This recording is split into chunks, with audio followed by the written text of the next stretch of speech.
నిన్న నారా చంద్రబాబు నాయుడు గారిపై వైసీపీ నేత అంబోతు రాంబాబు మాట్లాడిన మాటలు ఏదైతే ఉన్నాయో వాటిని వెనక్కి తీసుకుని నారా చంద్రబాబు నాయుడు గారికి రాష్ట్ర ప్రధానికి ముందుగా క్షమాపణ చెప్పాలని కోరుకుంటూ సుదీర్ఘ 40 సంవత్సరాల రాజకీయ అనుభవం నాయకుడు ఈ రాష్ట్రాన్ని అభివృద్ధి పథంలో ముందుకు తీసుకెళ్తున్నటువంటి నవ్య ఆంధ్రప్రదేశ్ నిర్మాత నారా చంద్రబాబు నాయుడు గారిని తిట్టినటువంటి తిట్లు ఈ రోజుకి కూడా మేము జీర్ణించుకోలేని పరిస్థితి.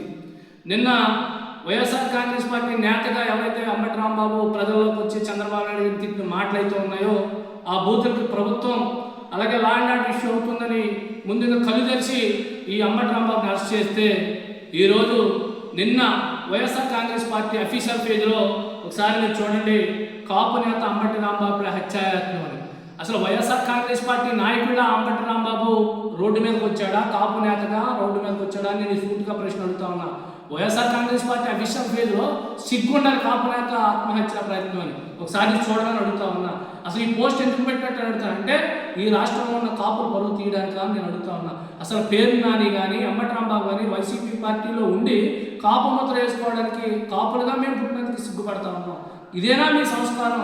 కాపులు ఇవాళ పవర్ స్టార్ పవన్ కళ్యాణ్ గారు ఉప ముఖ్యమంత్రిగా ఈ దేశంలో అన్ని రాష్ట్రాలు తిరుగుతూ ఆయన చేపట్టినటువంటి సాధనకు ఎన్నో పేర్లు వేస్తూ ఉన్నాడు. అది నాయకత్వం, లీడర్ అంటే ఆయన చూసి నేర్చుకోమని అడుగుతున్నా. ముఖ్యమంత్రి గారిని బూతులు తిట్టో, ఉప ముఖ్యమంత్రి గారిని బూతులు తిట్టో, యువనాయకుడు నారా లోకేష్ గారిని బూతులు తిట్టో, తెలుగుదేశం పార్టీ నాయకులు బూతులు తిడితేనే ఈరోజు జగన్ దగ్గర మీరు పప్పం గడుపుకోవచ్చు, జగన్ దగ్గర మీరు కిరీటాలు వేసుకోవచ్చేమో తప్ప ఈ సమాజం మిమ్మల్ని చేదరించుకుంటుంది. మీరు కాపు జాతిలో పుట్టినందుకు కూడా మీ సిగ్గుతో తరలించుకుంటామని కూడా ఈ సందర్భంగా తెలియజేస్తా ఉన్నా.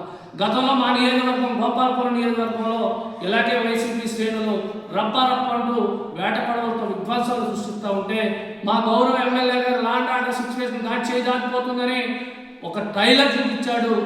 ఈరోజు గుంటూరులో తెలుగుదేశం పార్టీ నాయకులు అంబటి రాంబాబు సినిమా చూపించాడు.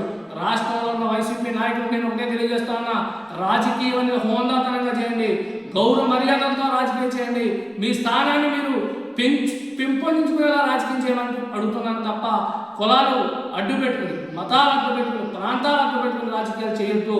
మీ నాయకుడు సైకో, మీ సైకోకి తగ్గట్టు మీరు చిల్లర అల్లరి వేస్ట్ చేస్తే ఇక్కడున్నది కూటమి ప్రభుత్వం, మీ పార్టీని మిమ్మల్ని కుక్కుట వేలతో లేపేసే ప్రభుత్వం కూడా ఈ సందర్భంగా హెచ్చరిస్తూ ఉన్న. గోపాలపురం నియోజకవర్గంలో టైలర్ చూశారు, అంబటి రాంబాబు విషయంలో గుంటూరులో సినిమా చూశారు. ఇంకా మీకు చూడడానికి ఏమీ లేదు. మీ పార్టీని ఆతాల పాతాలను తొక్కేయడమే ఇంకా మిగిలిందని కూడా ఈ సందర్భంగా తెలియజేసుకుంటూ, ఏదైతే వైసీపీ అఫీషియల్ పేజ్లో కాపు నేతప హత్య యాత్మని ఏదైతే మీరు పోస్టులు పెట్టారో ఆ పోస్ట్ ఇమీడియట్గా తొలగించాలని నేను ఒక కాపు యువకుడుగా తెలుగుదేశం పార్టీ కార్యకర్తగా కూడా మిమ్మల్ని హెచ్చరిస్తా ఉన్నా. ఈ సందర్భంగా సెలవు తీసుకుంటా ఉన్నా కూడా తెలియజేస్తున్నా.